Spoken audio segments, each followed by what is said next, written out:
주님께 속한 자라면 저와 여러분들은 다 주님께 속해져 있습니다. 나는 예수님과 상관없다. 손! 아무도 안 들죠? 여러분들은 다 예수님과 상관이 있고 예수님께 속해 있는 분들입니다. 그러면 예수님께 속해 있기 때문에 여러분들에게 다가오는 일들이 있다 이 말이죠. 몇 가지 그것을 생각하고 오늘 시간이 많이 지나서 제가 짧게 말씀을 전하고자 합니다. 첫 번째로 여러분이 예수님께 속한 자면 첫 번째로 다가오는 것이 세상이 여러분을 미워한다는 겁니다. 왜 세상이 여러분들을 미워하고 왜 미워하기 때문에 당연히 뭐가 따라오냐? 핍박이라는 것이 따라옵니다. 왜 그럴까? 그것은 나라가 다르기 때문입니다. 우리는 하나님의 나라에 속해져 있고 세상은 마귀의 나라에 속해져 있는 겁니다. 그러니까 서로가 영토 다툼을 하고 세력 다툼을 하고 있는 것입니다. 여러분들은 하나님이 주시는 평강과 은혜 속에 있기를 원하죠. 마귀가 주는 것은 광란입니다. 마귀가 만들어 놓은 음악, 마귀가 만들어 놓은 수없는 문화 세계는 광란입니다. 미쳐 들어가는 거죠. 그런데 하나님께서는 우리를 정결하고 경건한 삶을 살 수 있도록 만들어 주십니다. 그러니까 경건함과 광란이 부딪히는 겁니다. 여러분들 옛날에 우리 예수 안 믿을 때 관광차 타고 여행 가잖아요. 그죠? 그럼 뭐합니까? 갈 때는 저희 가서 뭐 노래 한 곡 부르고 오다가 올 때는 그죠? 이거 하잖아요. 그죠? 관광차 들썩들썩거리잖아요. 뭐 여러분들 안 해봤습니까? 그래 저도 그런 관광차를 타고 아버지 어머니 손 붙잡고 그렇게 다녀본 기억이 나거든요. 그래 어느 산에 가가지고 뭐 같이 뭐 친척들하고 같이 밥도 먹고 뭐도 하고 관광차 갈 때는 잘 갔는데 올 때는 밤에는 막 난리 나는 겁니다. 휴 하면서 날아가는 거예요. 그래 극하는 겁니다.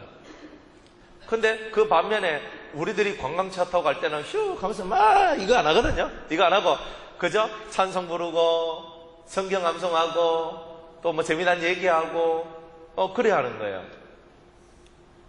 물론 가끔 춤을 추는 것도 좋은 것 같아요. 스트레스가 풀리거든. 근데 가끔인데 사람들은 자주 그죠? 그리고 요즘에는 세상에 그 춤을 가르쳐주는 교습소들이 늘고 있는 겁니다. 아줌마들이 장바구니 들고 갔다가 그 가서 한번 돌리고 하고 그 다음에 다시 와서 장바구니 들고 이렇게 하는 거예요.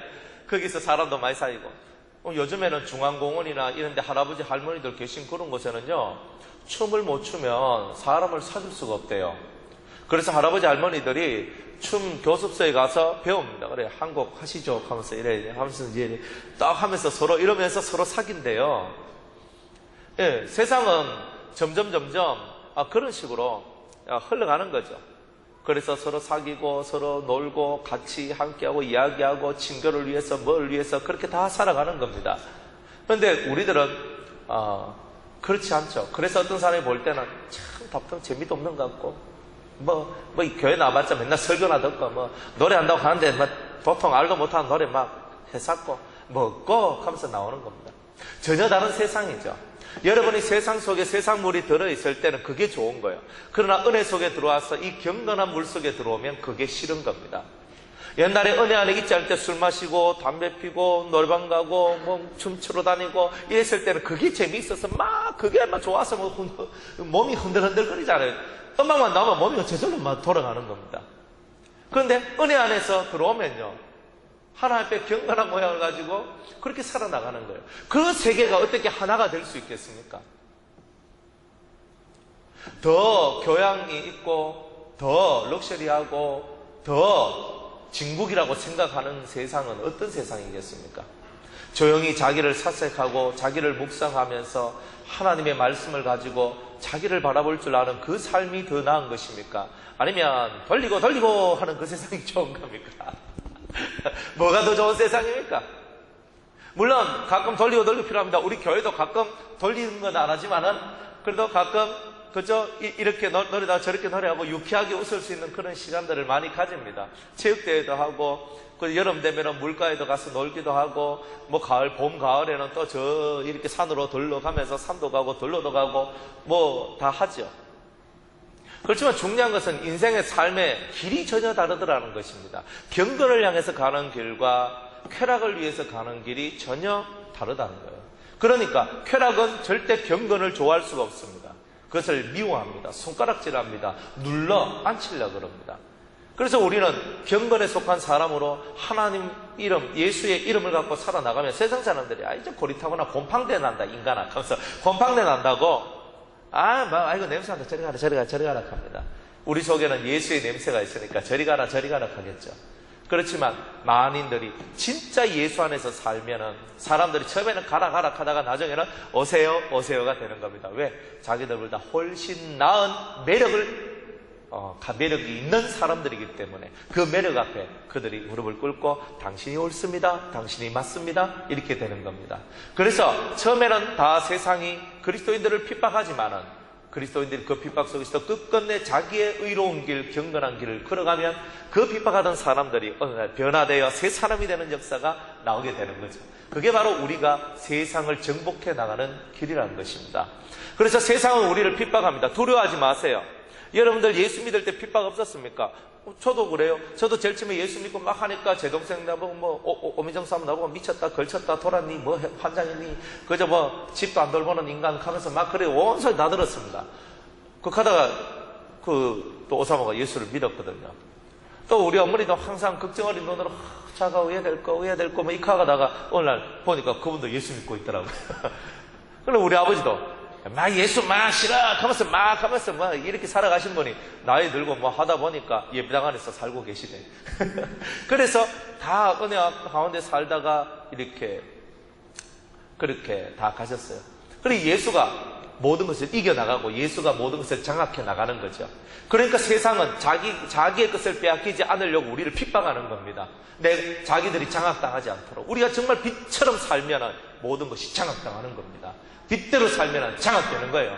그럼 우리는 빛대로 살면 되는 겁니다. 핍박받아도 살면 핍박하는 사람이 나중에는 핍박자가 변하여 포악자가 변하여 은혜자로 바뀌는 역사. 그것을 만들어내는 게 오늘 우리의 삶이란 거죠. 핍박하는 사람들은 왜 핍박하느냐? 그것은 하나님을 알지 못하기 때문입니다. 다른 거 없습니다. 그들이 하나님을 알면 절대로 예수 믿는 사람들을 핍박하지 않습니다. 그러나 밖에 나와서 전도를 하더라도 우리를 핍박하죠. 왜 핍박합니까? 저 예수제들 저것들도 못하면 당신 복장이나 고치라. 온갖 소리를 하면서 손가락질 하면서 어찌고 저찌고 하면서 얘기를 합니다. 맞아요. 우리는 그런 말 들어도 싼 사람일 수도 있습니다. 그렇지만 우리가 정말로 하나님을 아는 행동을 하면 그런 소리들을 하다가 나중에 우리 실체를 발견하면 그들은 정말 변화되는 역사가 나올 것이라는 겁니다. 사랑하는 여러분들이요, 그들은 하나님을 알지 못하기 때문에 우리를 핍박하고 있는 겁니다. 사탄이 누구인지 모르기 때문에, 그들이 섬기고 있는 자가 하나님이 아니라 사탄이라는 사실을 모르고 있기 때문에 우리를 핍박하고 우리를 고난 속에 집어넣고 우리를 어렵게 만들고 우리를 힘들게 만들고 우리를 깔고잡거리면서 우리 속을 디비놓고 살지만, 그렇지만 우리가 깨달아야 될 것은 그분들이 하나님을 알면 그분들은 나보다 더한 사람이 될 것이다, 이런 얘기입니다. 그분들에게 하나님을 알려줘야 되죠. 예수님을 알려줘야 되죠. 그 일을 저와 여러분들이 해야 된다는 것입니다. 두 번째로, 우리가 예수님께 속하면 따라합시다. 진리의 성령이 오신다. 26절에 보면 내가 아버지께로서 너에게 보낼 보혜사, 곧 아버지께서 나오신 진리의 성령이 오실 때에, 이렇게 얘기합니다. 그러면 보혜사란 말이 뭐냐? 따라합시다. 위로자, 상담자. 보혜사라는 뜻이 위로자라는 뜻이구나. 보혜사 성령이여 하는 말은 위로자여 하는 말입니다. 또 다른 말로 상담자여 하는 뜻입니다. 그래서 위로자 하는 말은 영어로 컴포터리라고 얘기하고 상담자는 카운셀러라고 얘기합니다. 카운셀러. 그러니까 우리 카운셀러 얘기하잖아요. 그렇게 말하는 것이 곧 성령입니다. 성령은 상담자예요. 우리를 위로해주는 위로자예요. 하나님의 성령이 임하면 위로가 온다는 거예요. 애통하는 자는 복이 있나니 저가 뭘 받을 것이요? 위로. 그러면 위로를 받는다는 말은 하나님의 성령, 이 하나님의 성령이 우리 속에 들어와서 우리 심령을 기쁘게 만들어 준다는 뜻이겠죠. 여러분들 하늘의 위로를 받으시기 바랍니다. 성령을 받으시기 바랍니다. 이 성령이 임하면 여러분들은 위로를 받고 상담을 받는 거예요. 여러분들 고민하죠. 주여, 내가 어떻게 해야 되겠습니까? 동쪽으로 갈까요? 서쪽으로 갈까요? 헷갈릴 때에 성령께서 상담자가 되주셔서 동쪽으로 가거라. 아, 예, 동쪽으로 가겠습니다. 주님이요, 저 이거 해야 됩니까? 말아야 됩니까? 난 모르겠습니다. 이렇게 얘기하니까 기도하는데 성령이 세미한 음성으로 말씀하시기를 하거라 혹은 하지 말거라 하는 거예요. 위대한 상담자라는 것입니다. 여러분들이 갈등하고 있을 때, 선택의 갈림길 속에 있을 때에, 여러분이 선택할 수 없는 그런 고통 속에 있을 때에 성령이 여러분들의 상담자가 되어주셔서 올바른 것을 판단하고 올바른 것을 선택할 수 있도록 만들어준다 이 말이에요. 여러분이 주님께 속하면 세상에 핍박도 받지만 여러분의 위로자, 여러분의 상담자이신 성령께서 오셔서 여러분들을 올바른 길로 인도해 주신다는 거예요. 그래서 이 위로자 상담자인 보혜사가 왔는데 그 이름이 뭐냐? 진리의 성령이다. 우리에게 진정한 위로고 우리에게 진정한 상담, 정말 우리가 가야 될 인생의 방향성을 바르게 갈 수 있도록 만들어주는 성령이 누구냐? 바로 진리의 성령이다 이 말입니다. 7 성령 중에서 이 진리의 성령이 계속적으로 나오고 있는 거예요. 여러분들이 진리의 성령을 받으면 여러분들은 모든 진리 가운데로 인도를 받고 모든 진리 가운데로 들어오면 여러분들은 위로를 받고 그리고 여러분의 갈 바를 알게 되는 사람이 될 수 있다는 말입니다. 인생은요, 자기가 어디로 가야 될지를 모르는 삶을 살고 있는 거예요. 내가 어디로 가야 될지, 내가 무엇을 해야 될지 모르니까 내가 우왕좌왕하고 갈 바를 알지 못한 그런 삶을 사는데 이 성령께서 너는 이쪽으로 가라, 너는 이 길을 택가라, 너는 이곳으로 가라, 너는 이것을 해야 된다. 그러면서 나의 인생의 방향이 다 잡혀져 나가는 겁니다. 기도를 해야 되죠. 주의 음성을 들어야 됩니다. 주여 내게 말씀하옵소서. 제가 듣겠나이다. 주님이 내게 말씀하시면 내가 당신의 음성을 듣겠나이다. 주여 내게 말씀하옵소서. 성령이 내게 말씀하기 시작하신다는 겁니다. 그래서 내가 변하여 새 사람이 되는 거예요. 여러분들 사람 목소리 들어도 좋죠. 사랑하는 자의 목소리 들어도 좋죠. 그런데 이 성령의 음성을 들으면 더 바뀌고 더 좋은 거예요. 더 행복해지는 거예요.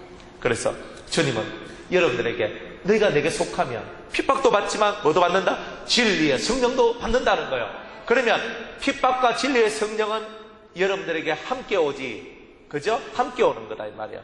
핍박 중에 여러분들은 진리의 성령이 왕성해지는 것을 체험하게 될 것이다.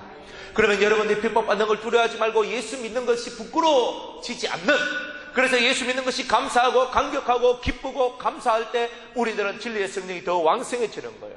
그러다 보니까 장래일을 너에게 알리시리라. 아하, 앞으로 이런 일이 오겠구나. 앞으로 이런 일들이 벌어지겠네. 누구를 위해서 막 기도하는데 아이고 저분 앞에 이런 것이 나오겠네. 그런 것들이 알아지게 되는 역사가 나온다는 겁니다. 사랑하는 여러분, 알면 해결이 되죠. 모르면 해결이 안 돼요. 내가 왜 고난을 당하는지, 내가 왜 고통이 오는지, 내가 무슨 일이란지 모르면 해결점이 없는 겁니다. 병원 같은 데 가보면 병원에는요, 큰 영들의 역사들이 많이 있습니다. 죽음을 앞두고 예수 앞으로 돌아오려고 하는 사람들이 있거든요. 죽음을 앞두고 예수를 전하다 보니까 예수님을 믿겠다 그러고 예수님 하면서 막 나오는데 그런 자들한테 이 마귀들이 찾아가가지고 그 영을 팍 쳐버립니다. 그럼 팍 쳐버리면요, 피가 터지고 막 괴로워하고 막 그런 일들이 나와요. 그래서 그런 사람이 죽고 난 다음에 염할 때 옷을 쫙 벗겨보잖아요. 마귀한테 두드러 맞은 사람, 그런 사람은요, 옷을 쫙 벗겨보면 그 온몸이 시퍼렇게 멍이 들어져 있어요. 그런데 예수 안에서 은혜 가운데 살다가 성령의 역사 속에 살다 간 사람들은요, 몸이 깨끗합니다. 죽을 때가 되면요, 정신이 왔다리 갔다리 하죠. 정신이 맑아야 돼요. 성령의 역사 속에 있어야 됩니다. 안 그러고 악한 영들이 역사를 하면요, 내가 두드러 맞아요. 여러분들이 갑자기 교통사고 나고 뭐 병이 갑자기 탁 걸리고 갑자기 뭔가 안 좋은 일이 다가왔을 때 보면 여러분들, 마귀들이 여러분들을 쳐가지고 그런 일들이 나오는 때가 있다 이 말이에요. 아무도 몰라. 영들이 와가지고 여러분들 한 대 팍 때리고 왔는데도 그게 뭔 얘기인지도 모르고 그냥 살아갈 때가 있단 말이에요. 그런데 진리의 성령이 여러분들에게 오면 이 진리의 성령이 여러분들이 마귀한테 얻어터지지 않고 귀신한테 얻어터지지 않고 오직 밝고 맑고 건강하게 살아갈 수 있도록 이 성령은 여러분들의 영혼을 올바른 길로 인도해 준다는 거예요. 그러니까 이 성령 받기 위해서 힘써야 되는 거 아닙니까? 우리가 성령을 받으려면 구해야 되는 거예요. 주여 내게 임하여 주시옵소서. 성령을 부어 주시옵소서. 가슴에 피가 터지도록 기도하고 내 목소리가 깨지도록 기도하면서 하늘의 성령이 내게 임하여 내 삶을 변화해 달라고 그렇게 간곡히 기도하는 그 사람에게 하나님은 오늘도 역사하신단 말이에요. 성령은 무식한 힘자랑하는 성령이 아닙니다. 성령은 우리를 지혜롭게 만들고 똑똑하게 만들고 현숙하게 만드는 영입니다. 여러분들을 아주 총명한 사람으로 만들어내는 게 성령의 역사입니다. 오늘 이런 역사 속에 있어야 되지 않겠습니까? 말씀을 맺을게요. 사랑하는 여러분, 여러분 어떤 사람이 되길 원하십니까? 좋은 것만 가지려고 그래요? 아니요. 성경은 말합니다. 네가 예수 안에 있기 때문에 세상이 너를 핍박하고 세상이 너를 미워할 것이다. 그러나 세상이 너를 미워하고 세상이 너를 핍박하지만 그것을 꿋꿋하게 주의 은혜 가운데 기도하면서 말씀 가운데 이겨나가면 너는 진리의 성령을 받게 될 것이고, 그 하나님의 진리가 너에게 임함으로 너는 장래일도 네 앞길도 환하게 열리게 되며 하나님의 크나큰 역사 속에서 넌 날마다 승리하며 살아가는 자가 될 것이다. 이렇게 말씀하고 있는 겁니다. 할렐루야! 오늘 저와 여러분들 속에 이제 진리의 성령을 받기 위해서 핍박받고 고난받는 것, 그리고 미움을 당하는 것을 두려워하지 마시기 바랍니다. 어떤 사람은요, 음식 가려 먹는 것 때문에 예수님 삶이 예전에 손가락질합니다. 여러분들 음식 좀 가려 먹는다고 그 소리 듣는데 상관없습니다. 하나님 앞에 내가 정결하게 되기 위해서 그렇게 하는 거니까. 내가 하나님 앞에서 뭔가 할 때 두려워하지 마세요. 하나님 앞에 하나님께 잘 보이기 위해서 내가 이런 것도 하고 저런 것도 하는 거예요. 그걸 두려워하는 사람은 하나님 앞에 사랑을 못 받습니다. 오늘 하나님의 이름으로 하나님 앞에 더 가까이 나가기 위해서 여러분이 그 어떤 것을 하더라도 세상을 두려워하지 마세요. 진리의 성령이 바로 여러분 문 앞에 있는 것입니다. 그러한 은혜가 있기를 주의 이름으로 축복합니다.